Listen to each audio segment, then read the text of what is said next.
মুস্তাফিজকে যদি ভারতীয় cricket board BCCI নিরাপত্তা দিতে না পারে আইপিএল এ খেলতে গেলে কলকাতা নাইট রাইডার্স এর হয়ে, সেই ক্ষেত্রে যখন গোটা বাংলাদেশ দল ভারতে যাবে বিশ্বকাপের ম্যাচ খেলতে, তখন এই গোটা দলকে ভারতীয় ক্রিকেট বোর্ড বিসিসিআই কেমন করে নিরাপত্তা দেবে? এই প্রশ্নটা ওঠে বাংলাদেশ ক্রিকেট বোর্ডের জরুরি বৈঠকে, এবং এরপরই বিসিবির পক্ষ থেকে আইসিসির কাছে মেইল করা হয় এবং সেই মেইলে মূলত তিনটা প্রশ্ন তোলা হয়।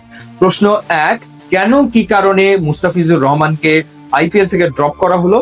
দ্বিতীয়ত, যখন বাংলাদেশ খেলতে যাবে বিশ্বকাপে ভারতে, তখন কিভাবে করে নিরাপত্তা নিশ্চিত করা হবে? এবং তৃতীয়ত, বাংলাদেশের মিডিয়া, সংবাদ কর্মীরা এবং বাংলাদেশের ক্রিকেট ভক্তরা যখন বিশ্বকাপ দেখতে যাবে ভারতে, তখন তাদের নিরাপত্তার বিষয়টা কিভাবে নিশ্চিত করা হবে? এই তিনটা প্রশ্নের উত্তর জানতে চেয়ে মেইল করা হয়েছে এবং একই সাথে জানিয়ে দেওয়া হয়েছে যে বাংলাদেশ বিশ্বকাপ খেলতে যাবে না, যেতে ইচ্ছুক না। এবং পরবর্তী সময়ে বাংলাদেশ সরকারের পক্ষ থেকে এই ঘোষণা দেওয়া হয়েছে যে বাংলাদেশ ভারতের মাটিতে গিয়ে বিশ্বকাপ খেলবে না। সেই ক্ষেত্রে বাংলাদেশ বিকল্প ভেন্যুতে, যেহেতু এই বিশ্বকাপের কো হোস্ট আছে শ্রীলঙ্কা আছে, বাংলাদেশের ম্যাচগুলো যেন আসলে শ্রীলঙ্কায় শিফট করা হয়।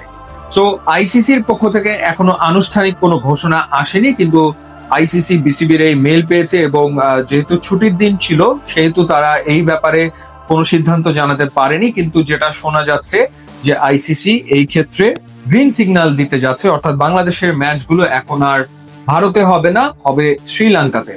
বাংলাদেশের তিনটা ম্যাচ হওয়ার কথা ছিল কলকাতাতে এবং একটা ম্যাচ হওয়ার কথা ছিল মুম্বাইয়ে। সব মিলিয়ে চারটা ম্যাচ প্রথম রাউন্ডে, এরপরে তো নেক্সট রাউন্ড।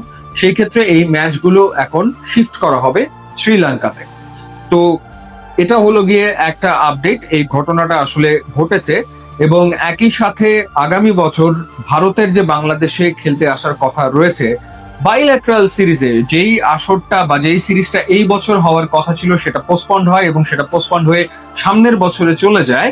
তো সেই সিরিজটার ব্যাপারে কি সিদ্ধান্ত হবে সেটাও এখন আসলে চূড়ান্ত নয়। সেই ব্যাপারে বিসিবির পক্ষ থেকে এখনো কোনো কিছু জানানো হয়নি এবং ভারতীয় ক্রিকেট বোর্ডের পক্ষ থেকেও এখনো কোনো কিছু জানানো হয়নি। যদিও গতকালকে থেকে চাউর হয় যে ভারতীয় ক্রিকেট বোর্ড আসলে সেই সিরিজটা পোস্টপন্ড করেছে, কিন্তু আনুষ্ঠানিকভাবে সেই ঘোষণা এখন পর্যন্ত দেওয়া হয়নি।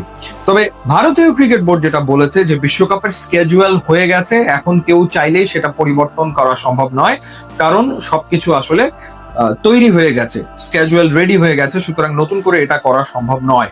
কিন্তু যেহেতু ব্যাপারটা আইসিসির কাছে চলে গেছে, সিদ্ধান্ত এখন আইসিসি নেবে এবং এই বিশ্বকাপের আরো একটা হোস্ট আছে শ্রীলঙ্কা, সুতরাং বাংলাদেশের ম্যাচগুলো অনায়াসে শ্রীলঙ্কায় আসলে শিফট করে দেওয়া সম্ভব।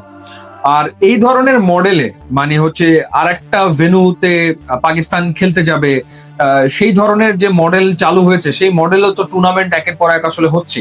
কিন্তু এতে করে যেটা হচ্ছে সেটা হলো যে ক্ষতিগ্রস্ত হচ্ছে দিন শেষে ক্রিকেট। কারণ ভারত যে সম্পর্ক পাকিস্তানের সাথে কয়েক বছর ধরে, লম্বা সময় ধরে বজায় রেখেছে, এখন বাংলাদেশের সাথে যে সম্পর্ক, তাতে করে আসলে তো ক্রিকেট খেলে কতগুলো দেশ, হাতে গোনা কিছু দেশই তো আসলে খেলছে। তো সেই ক্ষেত্রে যদি এইভাবে একটার পর একটা দেশের সাথে এই ধরনের পরিস্থিতি তৈরি হয়, তো দেখা যাবে যে আগামী দিনে আসলে ক্রিকেট খেলবে কার সাথে, সেই প্রশ্নটা ওঠাটাও কিন্তু খুব স্বাভাবিক একটা ব্যাপার। তো দেখা যাক, আইসিসির ঘোষণার অপেক্ষায় রয়েছে সবাই এবং আশা করা হচ্ছে যে আইসিসির ঘোষণাটা এরকমই হতে যাচ্ছে যে বাংলাদেশের ম্যাচগুলো শ্রীলঙ্কাতে হবে।